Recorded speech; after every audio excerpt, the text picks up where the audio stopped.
वालेकुम, नमस्कार। मैं हूं रहबर सिबारी और आप देख रहे हैं एडी टीवी नेटवर्क 72। ये अजीब विडंबना है या इसे देश का दुर्भाग्य कहा जाए या आम नागरिकों का दुर्भाग्य कहा जाए कि ऐसे वक्त में जब समूचा देश कोरोना जैसी महामारी से जूझ रहा है, बेरोज़गारी बढ़ रही है, लोगों की आमदनी घट रही है, लोगों की बचत कम हो रही है, भूखमरी का शिकार लोग हो रहे हैं, भूखमरी से लोग मर रहे हैं, लोगों के सामने आर्थिक संकट खड़ा हो गया है, नौकरियां चली जा रही हैं, सैलरी कम मिल रही है या नहीं मिल रही है, कारोबार पूरी तरह से ठप हो गया है, चारों तरफ त्राही त्राही है, महंगाई चरम पर है, लोग अपने दवाओं पर और खाने पर कम खर्च कर रहे हैं क्योंकि उन्हें पेट्रोल और डीज़ल का दाम चुकाना है। इन सारी समस्याओं के बीच में, जबकि इन समस्याओं को दूर करने का समय है, सरकार को ऐसे कदम उठाने चाहिए कि ये सारी समस्याएं दूर हो सकें। ऐसे समय में सरकार आबादी कंट्रोल करने का कानून प्रस्ताव लाने का प्रयास कर रही है। ऐसा कानून जिसका कोई मतलब, कोई मकसद मौजूदा समय में नहीं है, लेकिन फिर भी लोगों का ध्यान हटाने के लिए इन सारी समस्याओं से आबादी नियंत्रण को लेकर कानून का प्रस्ताव रखा जा रहा है उत्तर प्रदेश सरकार के द्वारा। सरकार के द्वारा ये कानून तो लाने का प्रयास कर रहे हैं कि आबादी को कंट्रोल किया जाए, जो जनसंख्या में वृद्धि हो रही है उस पर कंट्रोल किया जाए। लेकिन इस कानून के अंदर ये तो है कि पंचायत चुनाव वही लड़ सकता है जिनके 2 बच्चे हैं या 2 से कम हैं। 2 से 3 या 3 से अधिक जिनके बच्चे होंगे वो पंचायती चुनाव नहीं लड़ सकता। अगर उत्तर प्रदेश सरकार इसमें एक लाइन और बढ़ा देती कि जिनके 3 या 3 से अधिक बच्चे हैं वो विधायक का चुनाव नहीं लड़ सकते, तो शायद कुछ हद तक सही भी होता, लेकिन ऐसा इस प्रस्तावित कानून में कुछ भी नहीं है। अगर होता तो शायद विधायक कानून के समर्थकों से ही भिड़ जाते और उनसे दूरी बना लेते। बीते दिनों टाइम्स ऑफ इंडिया में एक रिपोर्ट सामने आई जिसमें यह था कि भाजपा के 50% ऐसे विधायक हैं जिनके 3 या 3 से अधिक बच्चे हैं। शायद इसी को देखते हुए ही इस प्रस्तावित कानून से विधायकों को अलग रखा गया, इनको इसके दायरे में नहीं लाया गया। अब सवाल यहाँ पे आता है कि प्रदेश सरकार इस कानून को लाने में 2 चीज़ें उसके सामने हो सकती हैं। पहला तो ये है कि वो जो मूलभूत समस्याएं हैं, जो मुख्य हमको नज़र आ रहा है इसको लाने का मकसद, उस मकसद का मूलभूत समस्याएं जो सामने हैं, मौजूदा समय में लोग संघर्ष कर रहे हैं, उन समस्याओं से लोगों का ध्यान बटाने के लिए इस प्रकार के कानून का प्रस्ताव रखा जा रहा है। गोदी मीडिया इस प्रकार के विरोध में किसी प्रकार का कोई डिबेट कराने का प्रयास नहीं कर रहा है, बल्कि जो समस्याएं हैं, मूलभूत समस्याएं हैं, इसको भी लाने का प्रयास गोदी मीडिया नहीं करता।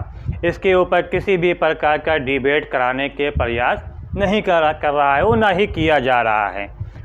किसके ऊपर हो रही है बहस, हो रही है, डिबेट हो रहा है, वो हो रहा है जनसंख्या विस्फोट पर कि जनसंख्या विस्फोट हो जाएगा, देश का विकास कम हो जाएगा, देश की तमाम समस्याएं हो जाएंगी, योजनाओं का लाभ नहीं मिलेगा। अब यहाँ पर जो कानून प्रस्तावित है, उस प्रस्तावित कानून में ये है कि जिनके 3 या 3 से अधिक बच्चे होंगे उनको सरकारी नौकरी नहीं मिलेगी, उनको सरकारी योजनाओं का लाभ नहीं दिया जाएगा, वे सरकारी योजनाओं से वंचित रहेंगे। इसके अलावा जो अन्य समस्या वो योजनाएं हैं, स्वास्थ्य की योजनाएं हैं, वो योजनाएं भी उनको नहीं मिलेंगी। अब सवाल यहाँ पे ये आता है कि इस कानून को लाकर, इस प्रस्तावित कानून को अगर लागू कर दिया जाता है तो क्या इसके जो समानता का अधिकार है, उस समानता, सामाजिक समानता का अधिकार, क्या उसका हनन नहीं हो रहा है? अगर आप इस कानून को गूगल पे जाइए, जो प्रस्तावित कानून लाया जा रहा है, अगर इस कानून को आप ठीक से समझिए तो उसमें सीधे तरीके से सामने आएगा कि जो सामाजिक समानता है, उस सामाजिक समानता का पूरी तरह से इस कानून में हनन किया जा रहा है। महिलाओं के अधिकार का भी हनन है। महिलाएं अपने अधिकार से और भी कमज़ोर हो जाएंगी। दूसरा पहलू इसका देखें, कोई ये कानून जो है, अगर आप गौर कीजिए इस कानून को, तो ये सारा कानून सिर्फ पुरुषों के लिए है। पुरुष को देखकर ये कानून बनाया गया है। इसमें महिलाओं को ज़रा सा भी ध्यान में नहीं रखा गया। महिलाओं के अधिकार का हनन हो रहा है इस कानून में। महिलाएं और भी लाचार हो जाएंगी अगर यह कानून लाया गया। आप ज़रा सोचिए कि ऐसी महिलाएं जिनका पति, जिनके 2 या 3 संतान हो गईं, किस कारणवश, अज्ञानतावश, अगर 3 संतान हो गई और उनके पति का किसी कारणवश निधन हो जाता है, अब ये महिला चाहती है कि वो अपने बच्चों का पालन पोषण करने के लिए, बेहतर ढंग से पालन पोषण करने के लिए सरकारी नौकरी करे, उसकी तैयारी करे, या फिर सरकारी योजनाओं के आधार पर कोई कारोबार करना चाहे वो करे। तो अगर ये कानून, प्रस्तावित जो कानून अगर आता है, तो ये महिला नहीं कर सकेगी। अच्छा, अर्थात इसको योजनाओं का लाभ नहीं मिलेगा, सरकारी नौकरी इसको नहीं मिल पाएगी। तो अब बताइए कि महिला कहाँ जाएगी? क्या ये लाचार नहीं हुई? अब ये अपने बच्चों को कहाँ से पढ़ाएगी? किस प्रकार से पढ़ाएगी? किस प्रकार से उसका पालन पोषण करेगी? इस कानून के अंदर ऐसा कोई प्राविधान नहीं है। अब इसका एक ही इलाज हो सकता है कि या तो वो आत्महत्या कर ले या भूखमरी से मर जाए। क्योंकि अभी एक निजी संस्था ने जो अभी एक उसका आंकड़ा सामने आया है, उस आंकड़े को अगर आप सुनेंगे तो चौंक जाएंगे, सन्न रह जाएंगे, आपको धक्का मिलेगा, आप झकझोर हो जाएंगे। प्रति मिनट 11 लोग ऐसे हैं हिंदुस्तान में जो भूखमरी से मर रहे हैं। ये आंकड़ा है और सही आंकड़ा है, आप गूगल पे भी जाके देखिए कि हिंदुस्तान में मौजूदा समय में 1 मिनट में 11 लोग भूखमरी से मर रहे हैं। अब बताइए, आप सोचिए कि ये मौका, ये माहौल जो इस समय ये वातावरण व्याप्त है हिंदुस्तान में, भारत में, कोरोना महामारी के चलते, इस माहौल में इस प्रकार का जो कानून लाया जा रहा है, क्या ये सही है इस मौके पर लाया जाना? महिलाओं के अधिकार का हनन क्या इस प्रस्तावित कानून में नहीं है? क्या इस प्रकार के कानून को लागू करने के बाद गर्भाधान बढ़ नहीं जाएगा? लड़के की लालसा में क्या कन्या भ्रूण हत्या के मामले बढ़ेंगे नहीं? क्या इससे महिलाओं का दर्द और नहीं बढ़ेगा? क्या इससे महिलाओं की ज़िंदगी और ख़तरे में नहीं पड़ जाएगी? क्या कभी इस तरफ भी सोचा गया? आप जनसंख्या विस्फोट की बात करते हैं। अभी बीते दिनों जो पंचायत चुनाव हुआ, उसमें जिस प्रकार का हिंसा विस्फोट हुआ, उस हिंसा विस्फोट को रोकने के लिए कानून कोई लाया गया? क्या इसको रोकने के लिए सरकार ने कोई कदम उठाया? बहुत कोशिश किया गया कि गोदी मीडिया इस तरह के जो हिंसक वारदातें हुई पंचायत चुनाव के दौरान, उनको न दिखाए। लेकिन कितना आप छुपाएंगे किसी चीज़ को? सोशल मीडिया पे सामने आया जिस प्रकार से लखीमपुर खीरी में महिला का चीरहरण हुआ, सीतापुर में सरेआम गोली चलाई गई, बुलंदशहर में भाजपा ही कार्यकर्ता बम लेकर आए और पुलिस वालों को ही थप्पड़ मारा, दरोगा को थप्पड़ मारा। ये बाकायदा इसका वीडियो वायरल हुआ। गोदी मीडिया ने बढ़ चढ़ इसको नहीं दिखाया, बल्कि उसको दबा दिया और विपक्षियों की साजिश बताया। इस हिंसक विस्फोट को रोकने के लिए प्रदेश सरकार के द्वारा कोई भी ठोस कदम नहीं उठाया गया। हाँ, लाया क्यों चीज़ जा रहा है? जनसंख्या विस्फोट को रोकने के लिए आबादी को नियंत्रित करने के लिए इस प्रकार का कानून प्रस्तावित किया गया है। इस प्रस्तावित कानून में महिलाओं को बिल्कुल दरकिनार कर दिया गया। अगर कोई महिला ये चाहे, सबसे पहली चीज़ तो ये सोचिए, जानिए कि महिलाओं का जो साक्षरता प्रतिशत अपने हिंदुस्तान में है वो मुश्किल से बमुश्किल 30% महिलाएं ही साक्षर हैं, जिन्होंने बेहतरीन अच्छी उच्च स्तर की शिक्षा ग्रहण किया। 20% महिलाएं ऐसी हैं जिन्होंने माध्यमिक स्तर तक की शिक्षा हासिल किया। महिलाओं का एक बड़ा तबका ऐसा है जिन्होंने प्राथमिक स्तर तक शिक्षा ग्रहण किया, और महिलाओं का एक बड़ा तबका ऐसा है जिन्होंने स्कूल तक का मुंह नहीं देखा। अब यहाँ पे सवाल ये आता है कि अज्ञानतावश, जानकारी ना होने के चलते अगर इन महिलाओं को 3 या 3 से अधिक बच्चे हो जा रहे हैं, तो आखिर ये महिलाएं अगर कभी चाहें कि हम वो पढ़कर सरकारी नौकरी करें या सरकारी योजनाओं का लाभ उठाना चाहें अपने परिवार का पालन पोषण करने के लिए, तो क्या इन महिलाओं का अधिकार नहीं है? इस प्रस्तावित कानून में इस प्रकार का कोई प्राविधान महिलाओं के लिए नहीं है। तो आखिर ये महिलाएं आखिर जाएंगी कहाँ? होना ये चाहिए कि इस प्रकार का कानून लाने से पहले शिक्षा को सबसे पहले जोर देना चाहिए था कि महिलाएं शिक्षित हों, अपने अधिकार के बारे में जानें, अपने हकूक़ के बारे में जानें, और जब वो पूरी तरह से शिक्षित हो जाएं, जब उनको सारी जानकारियां कानून के बारे में हो जाए, तब इस प्रकार का अगर कानून लाया जाता, तब शायद ये आबादी नियंत्रित हो जाती। वरना अपने आप जब शिक्षित हो जाएंगी महिलाएं, तो अपने आप आबादी जो है वो नियंत्रित हो जाएगी। लेकिन शिक्षा जगत को तो एकदम से ही चौपट कर दिया गया। अगर आप मौजूदा समय में देखें तो शिक्षा और स्वास्थ्य सेवा पूरी तरह से बेपटरी हो चुकी है, न सिर्फ उत्तर प्रदेश में बल्कि समूचे देश में। कोरोना महामारी का हवाला देकर शिक्षा को क्षेत्र को पूरी तरह से ध्वस्त कर दिया गया। जहां चुनाव होता है वहां तो कोरोना नहीं पहुंचता, वहां से कोरोना भाग जाता है। लेकिन जैसे ही पढ़ाई की बात आती है, कोरोना सोता हो रहता भी है तो भी जाग जाता है और उसके कान खड़े हो जाते हैं। ठीक उसी प्रकार से अगर 50 कदम दूर पे कहीं किसी की आहट सुनाई पड़ती है तो कुत्ते के कान खड़े हो जाते हैं और वो भौंकने लगता है। ठीक उसी प्रकार से है कि अगर शिक्षा की बात सामने आ जाती है कि हाँ अब स्कूल खुलने चाहिए, बच्चों को पढ़ना चाहिए, कोरोना के कान खड़े हो जाते हैं, जाग जाता है, बैग पीठ पे टांगता है और सर से गेट के अंदर घुस जाता है कि हम तो स्कूल के अंदर आ गए, अब हम बच्चों को कोरोना से संक्रमित करना शुरू कर देंगे। क्या ये माहौल इस टाइम नहीं है?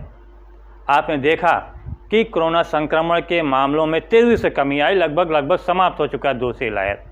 सब कुछ खोल दिया गया, सारी चीज़ें खोल दी गईं, यहाँ तक कि तहसील दिवस भी अब शुरू होने वाला है सैटरडे से, थाना दिवस भी शुरू होने वाला है सैटरडे से। एक दिन पहले बुधवार से जनता दर्शन भी शुरू कर दिया गया। आप ट्रेनों में देखिए, खाली नाम का है कि रिजर्वेशन है, एक एक सीट पे 55 6 लोग बैठ रहे हैं। अगर आपको ना यकीन हो, आप जाइए किसी भी ट्रेन के जनरल वार्ड में झांक के देख लीजिए कि किस प्रकार से लोग ठुस के चल रहे हैं, बगैर मास्क के चल रहे हैं। यहाँ पे कोरोना क्यों नहीं आ रहा है? आखिर यहाँ के लोग यहाँ पे चलने वाले लोग संक्रमित क्यों नहीं हो रहे हैं? लेकिन स्कूल को, शिक्षा को पूरी तरह से बंद कर रखा गया है। स्कूल कॉलेज पूरी तरह से बंद हैं, कोचिंग संस्थाएं बंद हैं, शिक्षा संस्थाएं बंद हैं। क्यों? क्योंकि वहाँ पे कोरोना पहुँच जाएगा, ये डर है। आखिर अगर शिक्षित नहीं होंगे तो लोग कैसे अपने अधिकार के बारे में जागरूक होंगे, कैसे कानून को लेकर जागरूक होंगे, कैसे वो कानून का पालन कर सकेंगे? और जब शिक्षित नहीं होंगे तो जाहिर सी बात है कि अज्ञानतावश ही वो बीमार पड़ेंगे, और जब बीमार पड़ेंगे तो स्वास्थ्य सेवा भी बेपटरी है। आपने देखा होगा कि बीते दिनों जब कोरोना महामारी पीक पर थी और लोग पूरी तरह संक्रमित हो रहे थे और जाने जा रहे थे, उस समय किस प्रकार से अव्यवस्थाएं फैली हुई थीं अस्पतालों में। जो सबसे बड़ी योजना का ढिंढोरा पीटा जा रहा है कि आयुष्मान भारत योजना जिसके तहत जिसके पास कार्ड है, स्वास्थ्य कार्ड है, जिसके पास बीमा कार्ड है, जिसके पास, उसको 5 लाख रुपए तक का इलाज निःशुल्क सुनिश्चित किया गया है इस योजना के अंतर्गत। आप ज़रा पिछले सारे रिकॉर्ड उठा के देख लिए कोरोना महामारी को देखते हुए, कितने लोगों को आयुष्मान योजना का लाभ मिला है। शायद आपके पास, आप चौंक जाएंगे इस जानकारी को जानने के बाद कि लगभग मात्र 10% को ही शायद इस योजना का लाभ कोरोना महामारी में मिला है। 90% ऐसे थे जिनको इस योजना का लाभ कोरोना महामारी के दौरान नहीं मिला। निजी अस्पतालों में तो भर्ती ही नहीं किया गया इस योजना के तहत। सरकारी अस्पतालों में 1-2 हुआ होगा तो हुआ होगा। तो अब जब तक कि स्वास्थ्य सेवा, शिक्षा सेवा ये पूरी तरह से मजबूत नहीं होगी, तब तक कि अगर आप चाहें कि जनसंख्या पर नियंत्रण पा लेंगे तो जनसंख्या पर नियंत्रण नहीं पा सकेंगे। आपने दूसरा प्रस्तावित कानून में क्या रखा, जिनके 2 बच्चे होंगे उनके सारी योजनाओं का लाभ बढ़ चढ़ कर मिलेगा, उनका इंक्रीमेंट होगा, उनका प्रमोशन होगा, ये होगा, वो होगा, फला होगा, फला होगा। दुनिया की बातें इसमें कही गई, लेकिन यहाँ पे फिर वही सवाल आता है, क्या ये सिर्फ पुरुषों के लिए है, महिलाओं के लिए नहीं है? महिलाएं कितना उत्पीड़ित हैं, इसके बारे में कभी किसी ने सोचा? अगर दाल में नमक तेज़ हो जाए, रोटी सा से जल जाए, तो पति उसकी पिटाई कर देता है कि तुमने ऐसा खाना क्यों बनाया। या अगर किसी के 2 से 3 लड़कियां पैदा हो गईं, तो क्या होता है, पति उसको तलाक दे देता है, दूसरी शादी करता है। अब बताइए कि जिसके 3 लड़कियां हैं वो महिला अब ऐसे मौके पे क्या करेगी? क्या उसका अधिकार नहीं है नौकरी पाने का? क्या उसका अधिकार नहीं है सरकारी योजनाओं को हासिल करने का? इस कानून के तहत पहले भी महिलाएं उत्पीड़ित होती थीं। इस कानून, अगर ये प्रस्तावित कानून पास हो जाता है, क्या महिलाओं का उत्पीड़न और नहीं बढ़ेगा? क्या इस बारे में कभी सोचा गया? शायद नहीं सोचा गया। क्यों नहीं सोचा गया? वो इसलिए क्योंकि लोगों का जो ध्यान है वो मूलभूत समस्याओं से हट जाए और वो इस आबादी नियंत्रण को लेकर जो कानून प्रस्तावित किया जा रहा है, उस प्रस्तावित कानून को लेकर बहस मुबाहिसा शुरू कर दे और ये सारी जो समस्याएं वो किनारे हो जाएं और ये समस्या सामने आ जाए। 2022 में चुनाव होना है उत्तर प्रदेश में, इसलिए और ये सारी समस्याएं बड़ी बड़ी खड़ी होती चली जा रही हैं। इन समस्याओं के चलते कहीं चुनाव न प्रभावित हो जाए, इस वजह से एक नया शिगुफा प्रदेश सरकार ने छोड़ दिया। बीते दिनों आप थोड़ा सा बैक जाइए तो बीते दिनों लोगों का ध्यान बांटने के लिए धर्मांतरण जैसे मुद्दे को सामने लाया गया और गोदी मीडिया ने इसके ऊपर बढ़ चढ़कर लगातार डिबेट करना शुरू किया। लोगों ने इसका कोई ध्यान ही नहीं दिया, तो इससे मार खा गए, कुछ नहीं हुआ। लव जिहाद गया, ख़त्म हो गया, छुट्टी मिल गई, वो भी किसी ने लोगों को ध्यान नहीं दिया, क्योंकि सबको अपने पेट की पड़ी है, अपना पेट कैसे भरा जाए। जब देखा चारों तरफ से सब कुछ समाप्त हो गया, बीते दिनों अगर शायद आपको याद होगा, आपने कहीं पढ़ा भी होगा कि रामसनेही घाट में एक 100 साल पुरानी मस्जिद ढा दी गई रातों रात। शायद इसको लेकर ही कुछ तनाव पैदा हो जाए, वो भी नहीं हुआ, क्योंकि सब समझदार हो चुके हैं। कोई सब चक्कर में, धर्म के चक्कर नहीं पड़ना चाहता और पढ़ना भी नहीं चाहिए। सबसे पहले वो इंसान है, हिंदू मुसलमान बाद में है, पहले इंसान है। वो इंसानियत का तकाजा है कि एक दूसरे की इस महामारी के दौरान मदद करें, ताकि भूखमरी से लोग जो प्रति मिनट 11 मर रहे हैं वो ना मरें।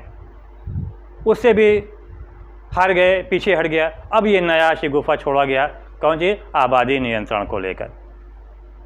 दोस्तों, फ़िलहाल जो अभी तो कानून पारित नहीं हुआ है, प्रस्तावित है, लेकिन अगर यह कानून पारित हो जाता है इसी उसमें, तो जाहिर सी बात है इसका सबसे अधिक जो नुकसान होगा वो महिलाओं का होगा और सबसे ज़्यादा महिलाएं ही उत्पीड़ित होंगी। तो इसलिए निवेदन है कि आप सभी अपने सोशल मीडिया के माध्यम से इस कानून के विरोध में आवाज़ बुलंद करें, ताकि महिलाओं का उनका अधिकार का हनन न हो और जो सामाजिक समानता का हनन हो रहा है इस प्रस्तावित कानून तहत वो भी ना हो। अगर आपको हमारा ये वीडियो पसंद आया हो तो लाइक ज़रूर कीजिएगा, कमेंट कीजिएगा, शेयर कीजिएगा और जिन लोगों ने सब्सक्राइब नहीं किया है वो सब्सक्राइब ज़रूर से ज़रूर कीजिएगा। और दोस्तों कल का हमारा एपिसोड ज़रूर देखिएगा शुक्रवार का, क्योंकि उसमें हम आपको हिंदुस्तान ही नहीं बल्कि दुनिया के एक ऐसे ऐतिहासिक धार्मिक स्थल के हम आपको दर्शन ज़ियारत कराएंगे जहाँ पे देश और दुनिया से बड़ी संख्या में लोग पहुँचते हैं ज़ियारत करने के लिए, दर्शन करने के लिए, और जहाँ पे उनकी मन्नतें पूरी होती हैं। उसके लिए आप कल शुक्रवार को आप देखने के लिए तैयार रहिएगा। तब तक के लिए धन्यवाद। जय हिंद, जय भारत।